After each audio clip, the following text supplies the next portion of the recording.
Selamat pagi semuanya. Jadi di sini kami dari kelompok 10 dalam mata kuliah telah kurikulum. Nah, pada sebelumnya kami telah menjelaskan mengenai telah kurikulum jen- 2013 jenjang SMA dan MA. Nah, pada kesempatan kali ini kami akan menjelaskan telah kurikulum Merdeka Belajar jenjang SMA dan MA.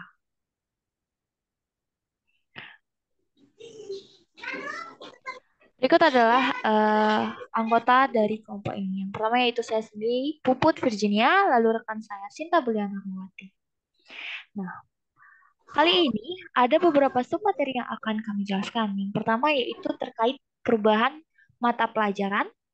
Yang kedua ada jam pelajaran. Dan yang terakhir ada pendekatan dan model pembelajaran yang digunakan pada kurikulum Merdeka Belajar. Langsung saja untuk materi pertama akan dijelaskan oleh teman saya.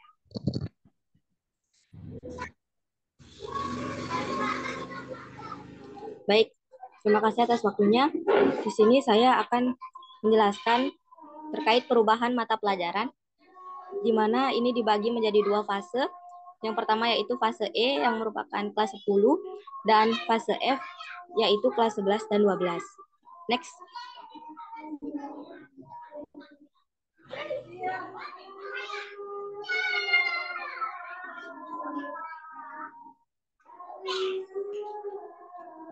Nah, pada kelas 10 yakni fase E, mata pelajaran IPA dan IPS tidak dipisahkan secara spesifik. Karena pengorganisasian mata pelajaran dapat dilakukan secara terintegrasi, bergantian, atau paralel.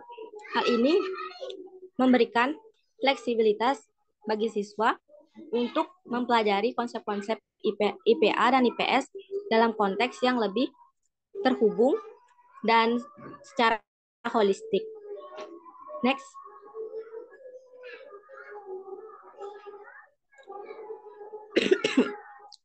Kemudian fase F yaitu kelas 11 dan 12.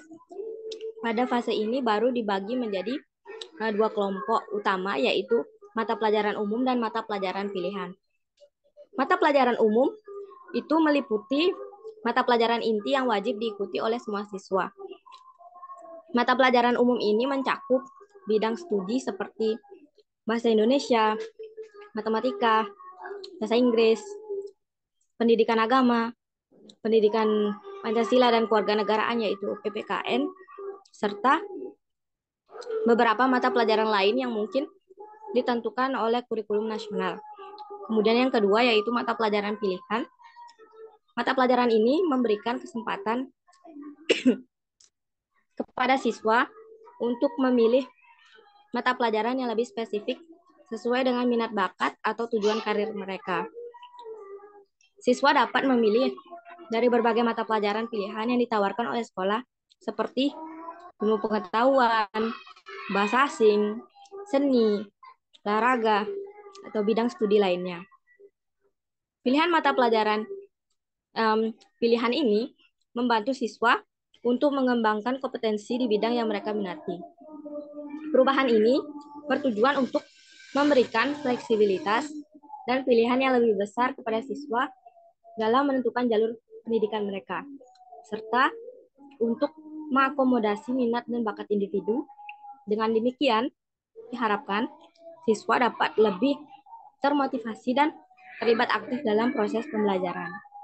Next.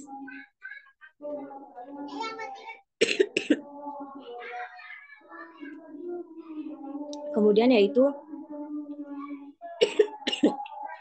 ada alokasi waktu mata pelajaran SMA MA. Pada kelas 10, mata pelajaran IPA dan IPS kelas belum dipisahkan secara spesifik. Terdapat jam pelajaran yang paling banyak itu 2 jam pelajaran per minggu atau 72 jam pelajaran per tahun. Kemudian total jam pelajaran ini tidak termasuk mata pelajaran muatan lokal atau mata pelajaran tambahan yang diselenggarakan oleh satuan pendidikan. Satuan pendidikan atau murid bisa menyediakan minimum satu jenis seni atau prakarya seperti seni musik, seni rupa, seni teater, seni tari, ataupun prakarya, sehingga murid bisa memilih salah satu. Dan next.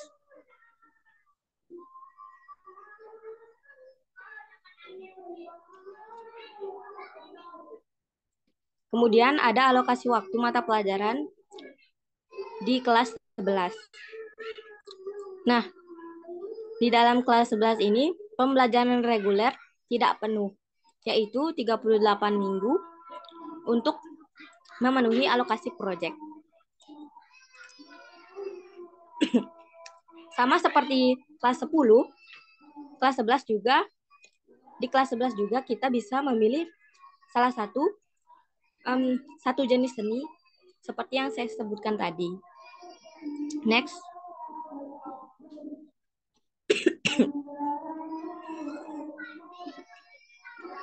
Nah, pada tabel ini merupakan tabel mata pelajaran pilihan atau peminatan yang bisa dipilih salah satunya.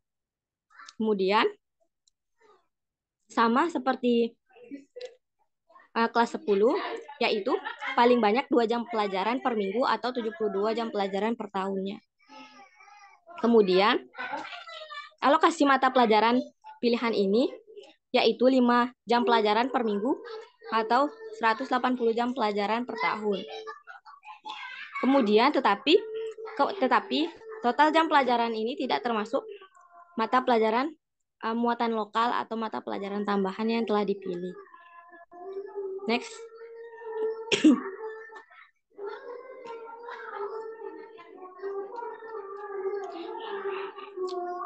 Sama seperti kelas 11, di kelas 12 juga kita pembelajaran reguler tidak penuh, yaitu 32 minggu untuk memenuhi alokasi proyek.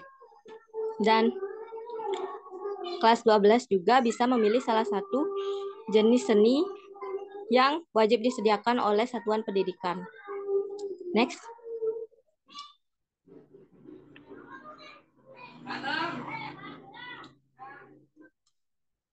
Tabel ini merupakan tabel mata pelajaran peminatan yang bisa dipilih oleh kelas 12, sama seperti kelas 11, dan dianjurkan untuk memilih mata pelajaran yang sama saat di kelas 11, karena untuk tetap bisa memperdalam apa yang sudah diminati. Sekian penjelasan dari saya. Materi selanjutnya akan dijelaskan oleh Puput.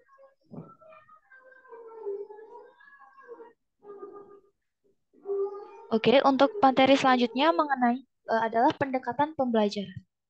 Dalam kurikulum Merdeka Belajar, terdapat 3 pendekatan pembelajaran yang digunakan, yaitu yang pertama, pendekatan berbasis mata pelajaran, lalu pendekatan tematik, dan juga pendekatan terintegrasi.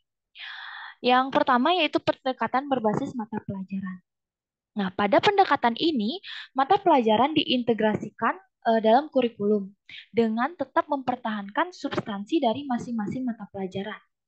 Dan juga pada pendekatan ini, pembelajaran tidak terbatas hanya pada satu mata pelajaran saja. Namun, guru akan mengintegrasikan konsep ataupun prinsip dan juga teori-teori yang relevan. Dan sehingga siswa bisa melihat bagaimana hubungan antara berbagai bidang ilmu pengetahuan yang ada. Lalu yang kedua yaitu pendekatan tematik. Dalam pendekatan tematik ini, pembelajaran disusun berdasarkan tema atau topik tertentu. Dan siswa akan belajar melalui pendekatan interdisipliner yang memungkinkan untuk siswa itu bisa memahami konteks lebih luas dan juga mendalam tentang tema tersebut. Nah, contohnya, misalnya tema pemanasan global. Nah, dalam tema ini dapat melibatkan beberapa mata pelajaran seperti geografi, ilmu pengetahuan alam, bahasa Indonesia, atau bahkan matematika. Lalu yang ketiga yaitu pendekatan terintegrasi. Pendekatan terintegrasi ini menggabungkan beberapa mata pelajaran ke dalam satu kegiatan pembelajaran yang koheren. Dan guru akan merancang atau memberikan sebuah tugas atau proyek yang kompleks yang membutuhkan pemahaman dan juga keterampilan dari beberapa mata pelajaran sekaligus. Nah, selanjutnya yaitu model pembelajaran yang digunakan pada jenjang SMA MA di kurikulum Merdeka Belajar. Yang pertama yaitu ada model pembelajaran berbasis proyek atau project based learning. Yang kedua berbasis masalah atau problem based learning. Yang ketiga berbasis inquiry atau inquiry based learning. Dan juga yang keempat ada kolaboratif atau collaborative learning. Dan yang terakhir ada berbasis teknologi atau technology enhanced learning. Oke, langsung yang pertama yaitu pembelajaran berbasis project. Nah, siswa akan dalam model pembelajaran ini siswa akan belajar melalui sebuah proyek ataupun tugas yang menantang dan memiliki relevansi terhadap kehidupan nyata. Nah, mereka akan belajar untuk mengidentifikasi masalah, lalu juga melakukan penelitian dan pada akhirnya bisa menghasilkan sebuah produk atau solusi kreatif. Dalam model pembelajaran berbasis proyek ini akan mendorong siswa untuk berpikir lebih kritis dan juga bekerja sama dan mengembangkan keterampilan secara praktis. Yang kedua yaitu pembelajaran berbasis masalah.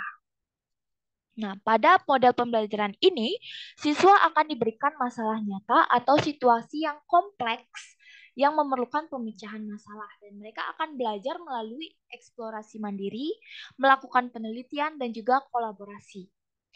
Nah, model pembelajaran ini akan membantu atau mendorong siswa untuk berpikir kritis, dan juga meningkatkan keterampilan pemecahan masalah, serta pemahaman konsep. Yang ketiga yaitu model pembelajaran berbasis inquiry. Nah, pada model pembelajaran ini, siswa akan diajak untuk mengajukan pertanyaan, lalu melakukan penyelidikan, dan akhirnya akan menemukan jawaban mereka sendiri melalui eksplorasi dan juga eksperimen. Nah, pada model pembelajaran ini, siswa dituntut untuk aktif dan juga mendorong siswa untuk lebih berpikir secara kritis, lalu juga meningkatkan keterampilan dalam penyelidikan dan juga pemahaman konsep yang kuat. Lalu ada pembelajaran kolaboratif atau collaborative learning. Nah, dalam model pembelajaran ini, siswa akan belajar secara kolaboratif dalam kelompok atau tim untuk mencapai tujuan pembelajaran bersama. Nah, mereka akan saling berbagi pengetahuan, pengalaman, dan juga keterampilan dalam memecahkan masalah atau menyelesaikan tugas.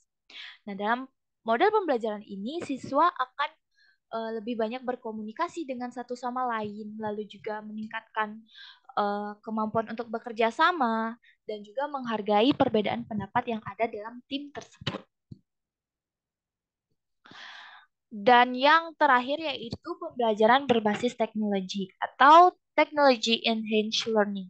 Nah, dalam model pembelajaran ini akan banyak memanfaatkan teknologi yang ada, seperti komputer, perangkat mobile, internet, ataupun perangkat lunak yang dapat mendukung proses pembelajaran. Teknologi tersebut akan dimanfaatkan untuk mengakses informasi dan membuat sebuah produk seperti bahan presentasi.